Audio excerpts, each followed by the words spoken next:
community or corporatization, does the university have a future? And at a time when people are wondering, what is the future of university?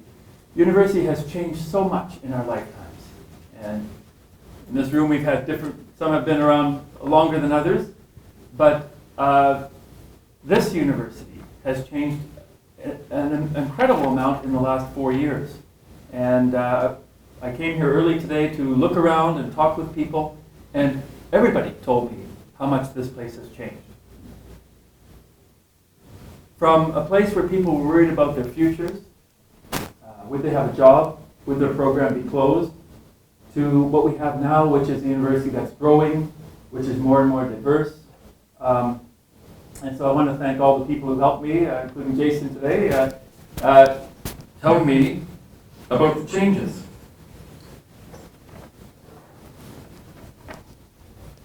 So I will answer the question, does the university have a future?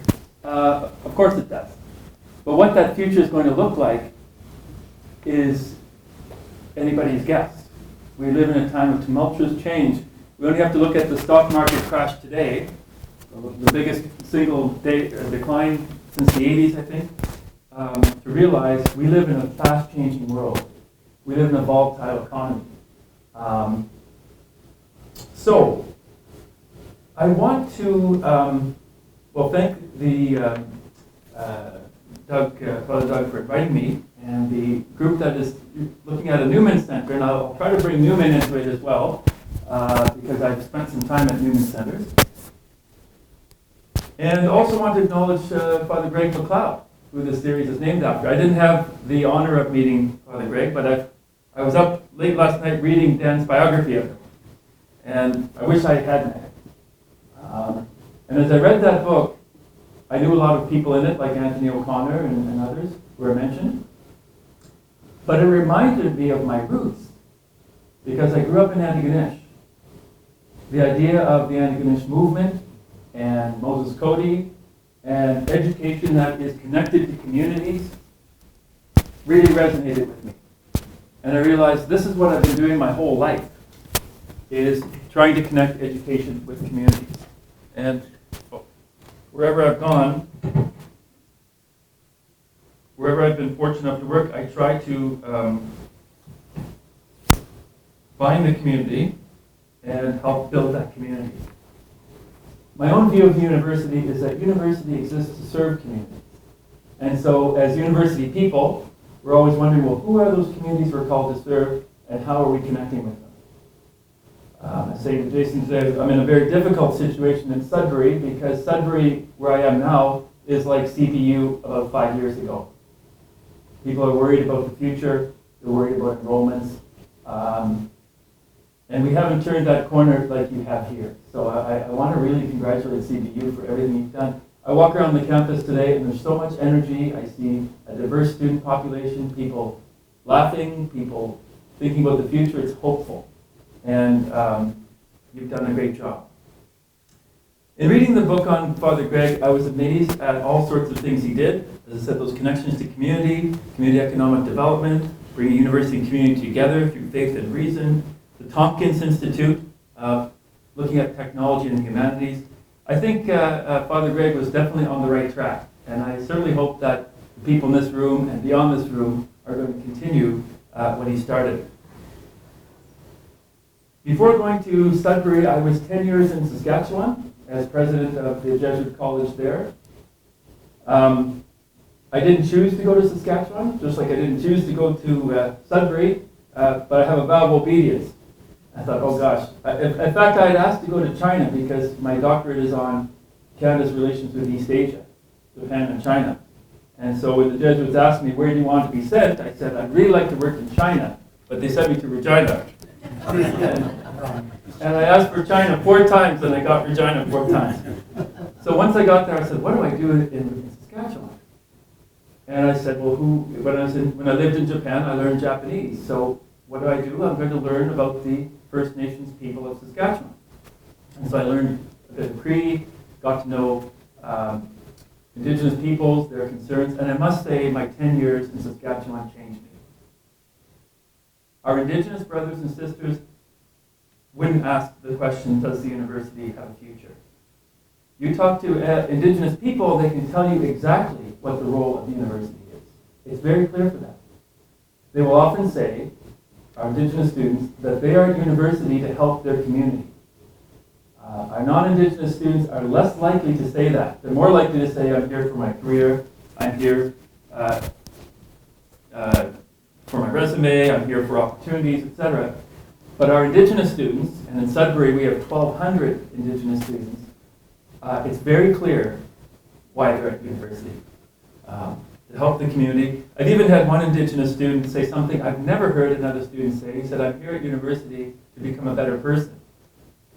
You don't hear that very often anymore. But with regard to Greg MacLeod, I learned from Dan's book that there was a lack of Mi'kmaq students here at UCCB at that time. But by 2000, there were over 250 Mi'kmaq students here. That's 7% of the student population, and they only make up 4% of the Cape Breton population. So Mi'kmaq students were actually above their percentage of the general population, which is an amazing feat. I don't know where else in Canada could claim that. So another one of Brother Greg's accomplishments that is being continued here. And earlier we had a chance to see the Mi'kmaq College, or section of this university. I want to divide my talk tonight into 3 parts. And again, I don't have a PowerPoint. I want to keep it fairly informal. The first part is to talk about what's the current state of higher education in Canada. Then I want to switch gears a bit and talk about Newman. Who is John Henry Newman? And is there an alternative vision that he provides for higher education? Keeping in mind he wrote about higher education back in the 1800s. You might think, well, why are we talking about him in 2020? But hopefully I want to draw from him a way forward for universities in the Canadian context. And then lead to a third section, which is what are the opportunities for the future? Because, and I said here, how do we move from polarization to a culture of dialogue? And so we live in a very polarized world. We see that all around us with our political discourse, with social media. And yet we walk around this campus and we see amazing diversity. So how do we engage that diversity and promote dialogue? Or are we just condemned to this climate of polarization? Does university have a role in moving from polarization to dialogue? And hopefully I'll take some of Newman's ideas and show how that can be the case. As I said, this has been a personal experience for me. Growing up in Antigonish, I was very familiar of universities and communities being connected, the co-op movement, Moses Cody. I left Antigonish, though. I was lucky when I was 15, I did an exchange program in France. And so I wound up spending my grade 11 in France, where I learned my French. I was in a class with 27 girls. I was the only guy in the class. I don't know how that happened. But back then, all the guys were in art, math, and the women were in arts. But I learned another culture. I learned what it's like to be outside of my culture. And when I came back to Antigonish, I wanted to continue my education in a French environment. So I went to McGill, which is actually quite English, but I was in Montreal. And from that, then started learning Russian there, more degrees, and then worked every summer in Japan, teaching English and Russian to the Japanese, learned a different culture there. And then my PhD was on Canada's relations with Japan. After my PhD, I joined the Jesuits, a worldwide teaching order, and continued my work in higher education. I never thought I would be president of an institution, and I wound up being president of our college in Regina, where, as I said, I got to know the First Nations. And now I'm at the University of Sudbury, where we have, as I said, 1,200 Indigenous. Who are my role models when I look at education? Well, John Henry Newman, who I'll talk about this evening. Matteo Ricci, who was a great example of enculturation. He was a Jesuit who went to China in the 1500s. And so we know the Jesuit missionaries were going to convert people. But what's interesting about Ricci's approach is, before he talked to anybody about Christianity, he learned Mandarin. He mastered the language. He tried to understand the way of thinking. He entered into dialogue. He's a good example of a paradigm for dialogue. He exhibited something that has been called Jesuit humanism. Humanism in the sense of recognizing what's human in the other. So rather than saying, oh, you're different, you're not like me, I'm not going to talk to you, Ritchie went out of his way to understand what was unique about the Chinese, understanding their language, their culture, their philosophy, and really appreciating that and building a bridge. And to this day in China, they talk about Matteo Ritchie as a great bridge between the East and West, between Asia and Europe, between Chinese Confucianism and Western humanism. So these are some of my great role models, along with Moses Cody, as I mentioned earlier. What's the state of higher education in our country today? I've worked in this sector, like many of you, for a long time, and I think in some ways, when I look around at the whole sector, we're dealing with a sector which in many ways is going through an identity crisis. Our Indigenous brothers and sisters, as I said, might know what higher education is for, but really when you talk to others, there seems to be a lot of confusion. In a book that's really been helpful in this, I just finished reading, I highly recommend it. It's by a man by the name of Paul Gooch, who was president of Victoria University at U of T. It's called Course Correction, a map for the distracted university. And in this book, he argues that our universities are distracted. They're trying to do all things to all people. And as a result, they're forgetting what their purpose is. He looks at the mushrooming of student services. And we know that those student services are necessary now more than ever. You may have heard recently about the wave of suicides at some of our universities, University of Ottawa, U of T, mental health issues on campus now. And so the expectation is that universities will be meeting those needs. But to do that, they have to hire more counselors, they have to expand student services, and all of that costs money. So there was a time when we said university, and this is his point in the book, was there for knowledge. The purpose of the university is to promote knowledge. Well, now we have so much information in our pockets, I can find knowledge on this. Why do we need the university? With the internet now. Others say that the purpose of universities provide skills and professional training to students. Well, we have trade schools and community colleges for that. At some points in history, the purpose of the university, and for those of you who were here around in the 1960s and 70s, was to challenge society and to be an agent of social change. Certainly the Moses Cody approach was that. But is that still the case? Social activism in many ways seems to be less emphasized, with certain exceptions. So there's been a confusion over the mission and purpose of higher education. And some have suggested that maybe the future of our universities is going to look a little bit like Apple University. Has anyone here heard of Apple University? Apple University was set up by Steve Jobs in 2008 in Cupertino, California, as a corporate university. It uses the word university, but really it's a training facility for those who work for Apple. When you go to Apple University, it's actually quite secretive. The people who go there can't really say much of what happens, and there are no photos of the classrooms online. Again, not to give away too much to the competition, I suppose. But when you go to Apple University, you will learn the business culture of Apple, its history. They have some interesting courses. I have seen a list of the courses that are offered. And in 2014, they planned an expansion to China.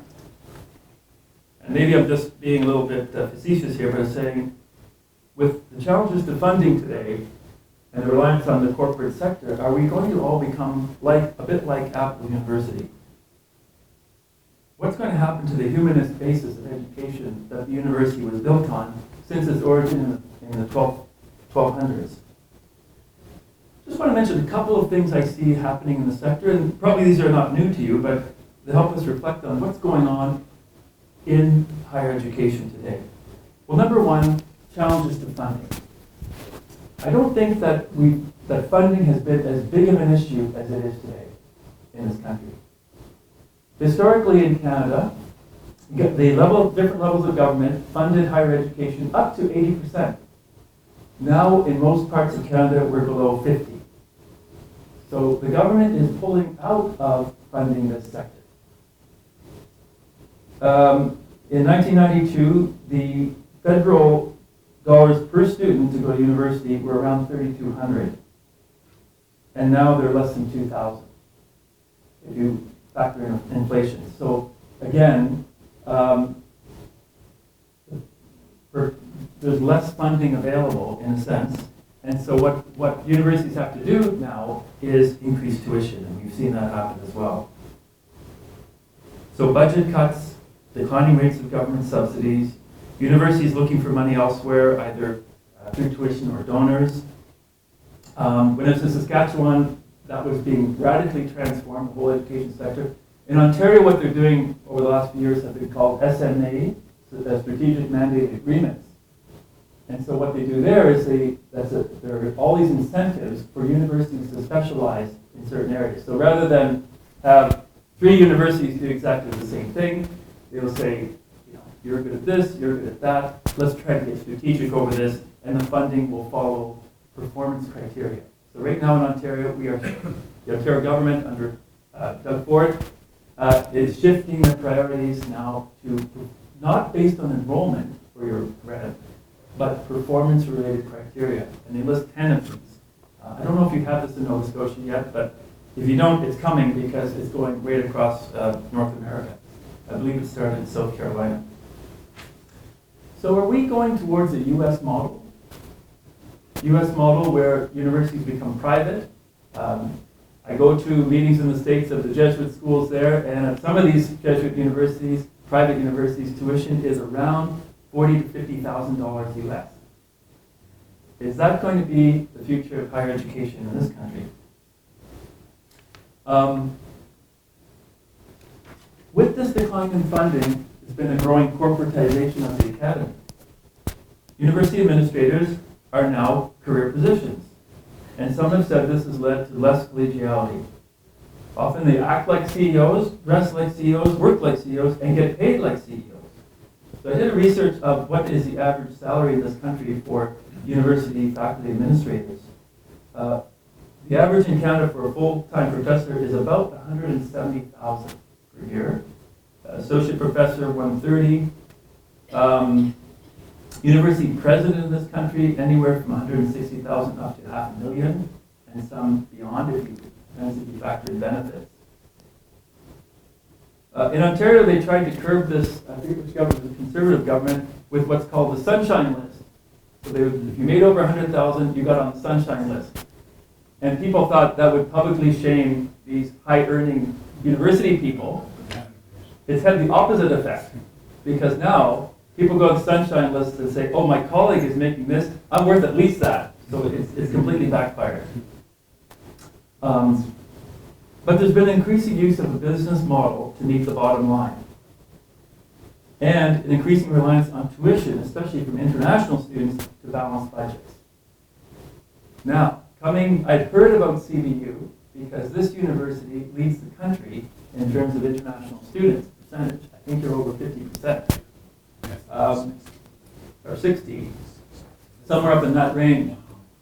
So by comparison, when I was in Regina, we went from 10% international to about 14. Where I am now at Laurentian University, we're about 6% international. Here, you're over 50, maybe as high as 60. And I noticed it as soon as I came on campus. Like this is really an exception in Canada. And I'm glad I talked with a few faculty today to say, well, how are people here receiving that? Because in many campuses in the country, people are fairly critical. They say, well, you're just attracting students for the higher tuition. But my impression here, and this is just after a short visit, is that generally these students are well received and that the services are there for them and that they're adding to the diversity of not just this campus, but of the whole Sydney area and Cape Breton, that they're being bused to workplaces in Ingonish, and that that all of Cape Breton has welcomed these students with open arms.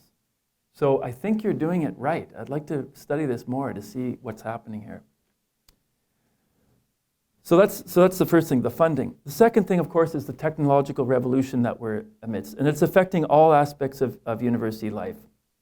Teaching, learning, research, managing, online courses, flipped classrooms, distance education.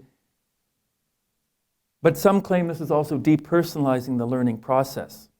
I came across an interesting book that one of my students gave me by Tony Reinke. It's called 12 Ways Your Phone is Changing You.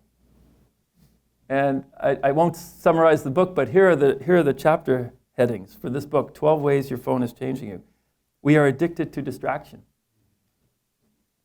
We ignore our flesh and blood. We crave immediate approval. We lose our literacy. I know that from texting. We become what we like. We become like what we like. We get lonely. We lose meaning. We fear missing out. We become harsh to one another. We lose our place in time. I can definitely claim that. Once you start checking email and everything else, time seems to go by. And so in Gooch's book, he's got I think his most interesting chapter is the last one, where he talks about well-placed universities. Universities that are actually embodied education.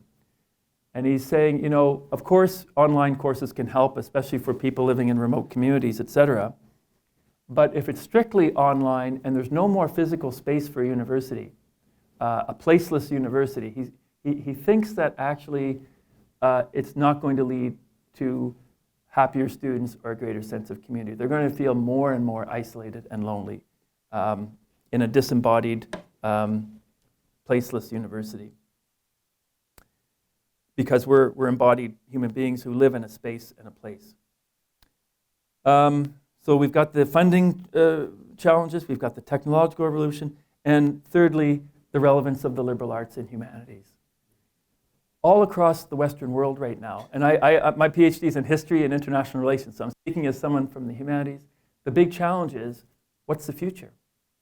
And if you look at the job ads for faculty in the humanities across this country, you'll see there are very, very few. When I was in Regina, we hired a classicist, and people thought we were crazy. Why would you ever hire someone in classics? Well, actually, we had big enrollments in classics. But often these courses are electives. We get fewer and fewer people majoring in humanities. And oftentimes the humanities are increasingly becoming places where they're service courses for people who are in the professional programs. And the professional programs are the ones that are growing everywhere, including right here. The humanities, which used to be the core of the classical curriculum, are now increasingly under attack. As there's emphasis on the STEM subjects, skills training, training for a career, etc. In a way, it's related to the overall corporatization of the university, but also reflects the changing needs of society. Society itself is changing, and the desires of students, and especially their parents. So a BA is not just a hard sell to students, it's a hard sell to their parents who are going to say, well, how can my son or daughter get a job with that? Are the liberal arts still relevant and important? And this despite studies, by the way, that show that a liberal arts graduate, while they may make less money immediately after graduation, tend to be people who will do well in the long run within an organization. If they have a liberal arts degree and have those communication skills, they often do very well once they're in an organization. So that's the other thing. And then I guess my fourth point, and I mentioned this already, is demand in student services. Grown exponentially. And here I just want to highlight mental health. Because if you work in universities the way I have been in administration, it's mushroomed in the last 5 years, where universities can no longer cope with the rise in mental health issues. Hiring more and more counselors, expanding counseling services to respond to a huge increase in students who suffer from anxiety, depression. I mentioned the suicides as well. A recent survey showed that 34% of students have moderate to serious levels of psychological distress. And counseling centers across the country report an increase of as much as 90% in visits and bookings. What is happening? What accounts for this dramatic rise in the need for counseling services, especially for mental health? Are there more mental health issues, or are they being reported maybe more often? And in a climate of declining resources, universities are beginning to ask themselves, what is the limit of our care for students? Is this care that we should be providing, or is this care that they should be getting out in the community? Now, when I talk about these changes in the sector, I'm not saying all these things, that there's no good things happening. And I want to convey that too. Compared to previous generations, we have greater access to university. More people are going to university now. You can go back to the stats since World War II, and more people are going to universities. It's true, tuition's gone up, level of student debt has gone up. The overall sector has grown. Gender, most of the people in university now are female. Most of the universities I work, the gender balance is about 60-40, depending on the programs. We need more women in engineering, and probably we could use a few more men in nursing in those programs. But overall, at most universities, there's a heavy preference in favor of female students in terms of who's there.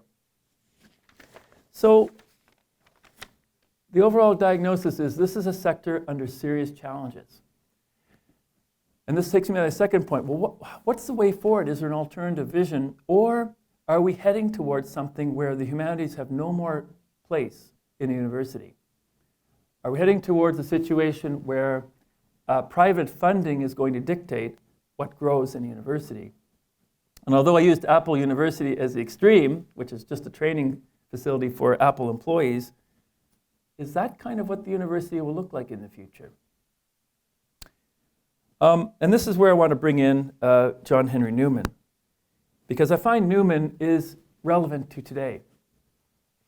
Even though he wrote in the 1800s, I have a little picture of Newman here. As you know, Newman was an Anglican clergyman. He was at Oxford. He was a chaplain there, but a brilliant mind in his own right. And he wrote a famous book on education called The Idea of a University. And in that book, he outlined a vision for higher education. And I think although it's, again, shaped by the 1800s and what was going on then, I think there's some things we can take out of it as we chart the way forward for higher education. And I know some of you are thinking of setting up a Newman group here, right? What would that look like? How would that be relevant to where we want to go with higher education? Actually, the idea of the university is not just one book. It's based on two books, or two different lectures. One he wrote in 1852 before he became the founder of the Catholic University of Ireland. And then the second part he wrote after he became president. They're two very different ones. He realized the second one, he didn't accomplish everything he wanted to accomplish. So there's a message for the administrators out there. But for Newman, the acquisition of knowledge is not the same as education. So education is not just acquiring knowledge. It's something more than that. The purpose of the university for Newman was what he called the enlargement of the mind. That the university exists to help people enlarge their mind. Now, what that meant in the 19th century might mean different than what it means in the 21st century. But when you think about how diverse this campus has become and how complex our world has become, I think that role for the enlargement of the mind is still there. He called it cultivation of the intellect. He said the work of the hospital is healing the sick, the gymnasium is there to exercise the limbs, the almshouse is there to aid the old, but the university is there for the enlargement of the mind and the cultivation of the intellect. In another part of the book, he says, the goal of the university is a comprehensive view of truth in all its branches, of its relations to science, that means knowledge to different types of knowledge, their mutual bearings, and their respective values. So what Newman is really interested here is kind of a connected view of all these knowledge. He believed that you didn't want to be too specialized in the beginning. At that time in Europe, the German universities were really focused on specialization. So if you want to go into this field, you have to be the most specialized in that field. Newman didn't think that was the way to go. Newman thought that, yes, you have to have your specialization, but what you really need is a connection between these various parts. Now, for those of you who have been teachers, you know that the way people learn is when they're able to make connections, right? So if I were to stand up here and just throw all kinds of data at you, it doesn't mean anything until you're able to make those connections. And when I teach now and I talk to my students who have access to more information than you had or your parents had, I notice that they don't always make the connections. And so it's how do you process that information? How do you organize that information? How do you relate that information to things that are meaningful to help you make good decisions and move forward? And so in that sense, Newman's idea of the connected grasp of all things, I think, is as relevant today as it was in his time in the 1800s. For Newman, there were 4 purposes of the university. And I want to talk about each one of these with you tonight. And we can reflect on where we are with this. And again, these things may have changed a bit since his time, but I think they've always been part of what we would call a university. But if a university doesn't have these, it's something else, maybe a training school or a community organization, but not what we would consider university. So these are not his categories, but actually predate Newman. They go back to the 16th century Jesuit principle of the Collegio Romano, Diego de Ledesma. And so I'll give you the Latin for it, but I'll translate it very quickly into English. So the first function of a university is what Ledesma and Newman picks up on, called utilitas, which means utilitas, if something's useful, utility, practical dimension. So the university is there on one level to give you practical information. This is what students are looking for. This includes job and skills training, training in science, business, economic development. It's an obvious need in human society to be trained in technological progress. There's a certain professional competence here. And when Newman set up the Catholic University of Dublin, he made sure to have science and medicine as an integral part of it. So this was, they weren't just teaching arts courses, but these were related to science, medicine, and other schools. But again, in Newman's view, just these practical skills and information was not enough. And I love this quote from Newman because when I read it, I reflect on the internet. He says, "We must go beyond the mere acquisition of knowledge. We must generalize to grasp principles, or else reason will act almost as feebly as a madman when subject to barren facts." If we just have facts, we become madmen. The profusion of subjects only distracts and enfeebles the mind. And the dangers of modern technology, this is particularly true with modern technology. We need to actively use one's mind rather than be subjected to passively absorbing information. The proliferation of information does not actually educate people. So just making more information available is not necessarily educating people unless you also teach them how to use that information, how to process it, how to connect it to look at some bigger questions. So that's the first purpose of the university education, is utilitas, practical knowledge, skills. And certainly our universities today, I think, do a good job at presenting that.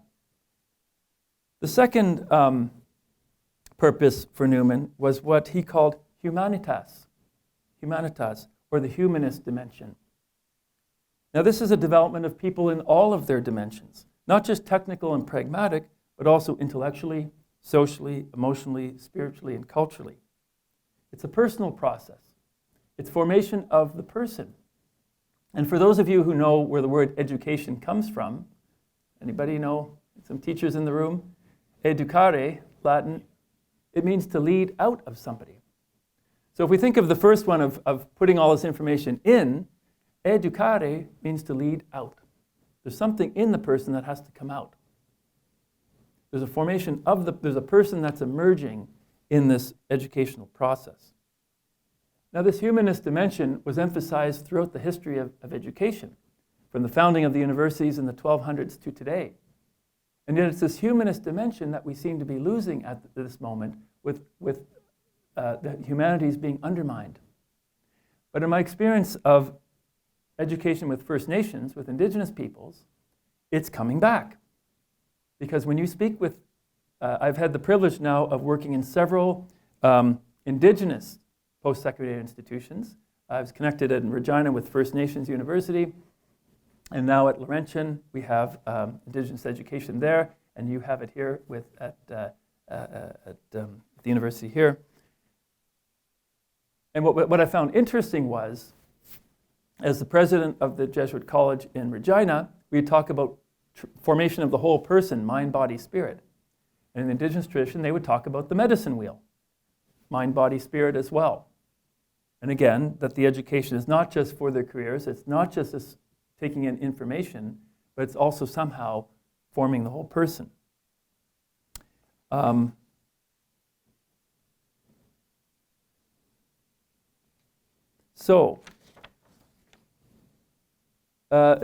in the book also uses the analogy of colors.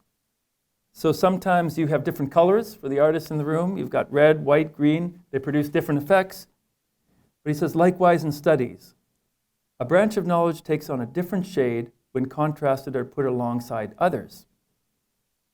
So again, if you're specializing in astronomy and all you read is astronomy, you're not as well educated as somebody who has astronomy and these other subjects with which to contrast that and complement it and deepen what they're learning.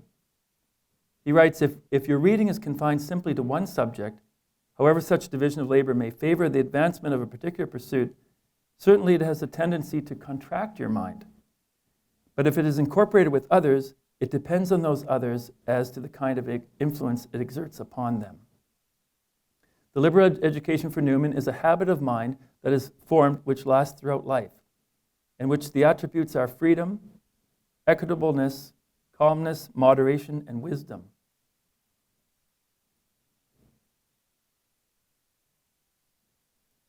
This I would assign as the special fruit of the education furnished at a university as contrasted with other places of teaching. This is the main purpose of a university in its treatment of its students. So that's the Humanitas function. A holistic view of the human person, where the person is seen as an organic whole and not just reductionist to one aspect of who they are. In other words, in this approach, you're not just teaching minds in front of you and filling their brains with all kinds of information. You actually are trying to form a whole person. And as I said earlier, he was against excessive specialization, which he thought would lead to fragmentation, and against an increasing compartmentalization of education. Each discipline had its proper place in the university, but you needed some sort of overall organizing principle to govern the whole big picture so that students could see where their discipline fits. And he talked about meta-disciplines like philosophy and other subjects that would guard against this type of fragmentation where you form very focused, specialized people, but people who cannot relate that specialization to a bigger field of knowledge. So that's humanitas. The third area that Newman talks about is what he calls justitia, or justice. This is the social dimension of the university. That this university exists not just in its own world to impart information, and not just to form the whole person in the Humanitas model, but somehow the university exists to give something back to society. The university is connected to society, to community, and that the university is there to transform the individual who will then go on to transform society. There's a social dimension to university.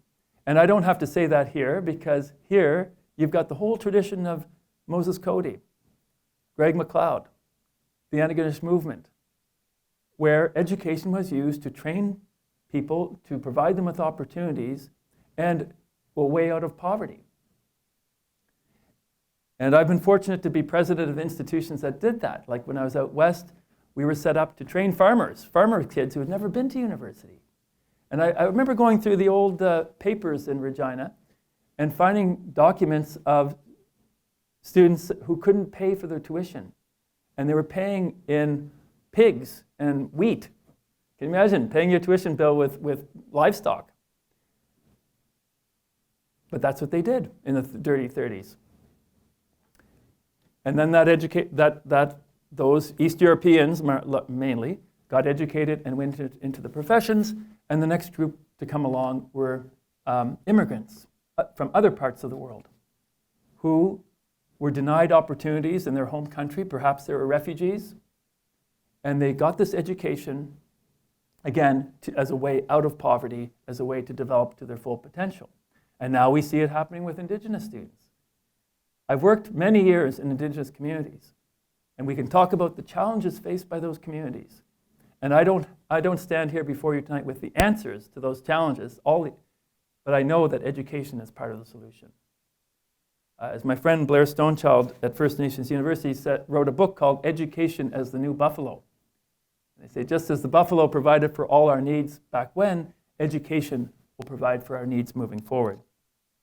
And one of the initiatives that I'm really interested in the worldwide network of Jesuit universities is this worldwide learning program where they do online courses in refugee camps.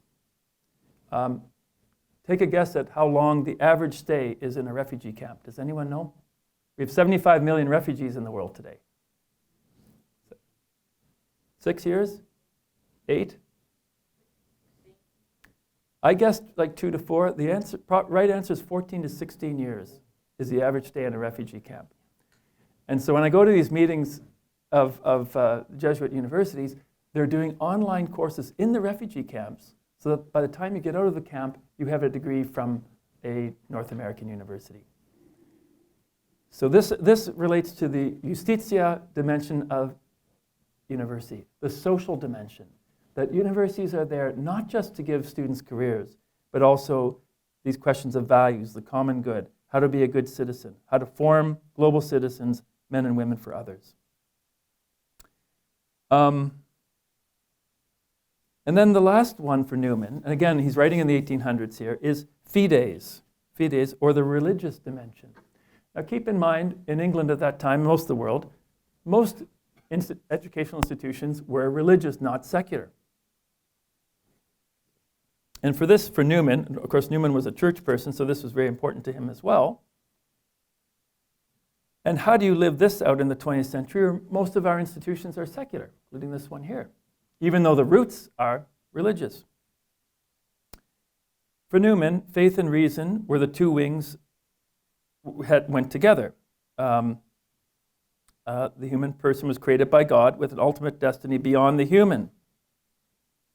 Physical beings have spiritual experiences. Or are they spiritual beings having a human experience? That was a line from Teilhard de Chardin, famous Jesuit, but interestingly, it's been picked up by my Indigenous friends. So my Indigenous colleagues talk about the role of spirituality in university. Now, most secular universities have issues with this because we're committed to secularism. And one of my elder friends, Noel Starblanket, who passed away last year, used to be the elder on campus, and he would start most events with a prayer. But when he was asked to teach in the public or speak in the public schools, they would stop him and say, no, this is secular here. You can't pray, but we invited you here to talk about your culture. And he would say, well, as an Indigenous person, I can't separate spirituality from my culture. The two go hand in hand. And I think this is interesting that, like where I work too, it's still a nominally Catholic college, and but with a lot of Indigenous students, and now the Indigenous students, we're creating a sacred space. We have an outdoor sacred space where ceremony can occur, but I'm seeing the need to create indoor sacred spaces for the Indigenous students because they're asking for that. That this is an important part of their university experience. And more than that, when they deal with difficult topics in their courses, such as residential schools, such as missing and murdered Indigenous women and girls, and all those other topics that are challenging, not just Indigenous people, but all Canadians, what they learn is so traumatic for some that they leave the classroom crying and ask if there's a place where they can go and smudge. Is there a place where they can talk with an elder? And so universities have to provide that, especially in places where we have a lot of Indigenous students, like at our place. So this element of fides, or religious dimension, which we think in our 21st century Canada is out of place in a secular mindset, we might have to reconsider in light of our Indigenous students, but also students from parts of the world that are Muslim. What does it mean to take religion seriously in the secular academy? We used to think that religion had become redundant, and then 9/11 happened, and all these scholars went back to, well, maybe we should learn about world religions. What's going on here? That religion has not been dismissed from the public sphere, and that if we have any desire for reconciliation, for intercultural dialogue, we have to understand the religions of the world in order to have groups of people able to talk to each other and one another. And so I realize as an academic administrator the need to look at space differently. And whenever I come into a university, whether it's my own or another one, I'm looking at the public space. How's the public space used? Is this space used to promote community, or is this space actually undermining community? And I've had the experience of both. And I'm happy to say, walking around this campus this afternoon, I'm very impressed by your common spaces. The spaces on this campus are designed to enhance community. You've got big open spaces where people can talk. I saw a group of people helping each other in a room down here. I was in the Great Hall. I was in the food court, the library. The spaces on this campus are excellent. And I'm much more observant of those. So those are some of the, so there we go. That's the four categories that Newman talks about, the four purposes of the university. Utilitas, the practical dimension. Universities are there to teach the practical skills. Humanitas, the humanist dimension of the whole person for enlarging the mind. Justitia, the social dimension. Universities exist to give something back to society and improve it. And last but not least, fides, the religious dimension. Universities are there also to encourage that spiritual development, because that goes hand in hand with learning as well. So just to finish off, I move to my last section. What are the opportunities for the future? Higher education is underfunded. We know we'd love to put more money into it, but the tax dollars are being used for other things like healthcare. And for a long time, education and healthcare were kind of on par, but now I think Canadian voters have said, healthcare in this country is sacrosanct. Any politician that's going to campaign on cutting healthcare will get quickly defeated. And so education is kind of losing the battle against healthcare, where they were equal at one time. So how do we negotiate this climate? The first thing I would say as we move forward, and again, I'm coming kind of from a Catholic educational background, but I think you can apply it to other contexts too, is an emphasis on mission and identity. Don't water it down. What is your value added as an institution? If you're talking about CBU, what is it that CBU can add to higher education and to the community that nobody else can? Find that niche and fill it, and respond to a demand for alternative education. Like in my case, for the Jesuit higher education, one thing we've been promoting is care of the person. Going back to some of these hallmark values of all students, whether or not they're Catholic. So the students who come to us, we care for them, the whole person, mind, body, spirit.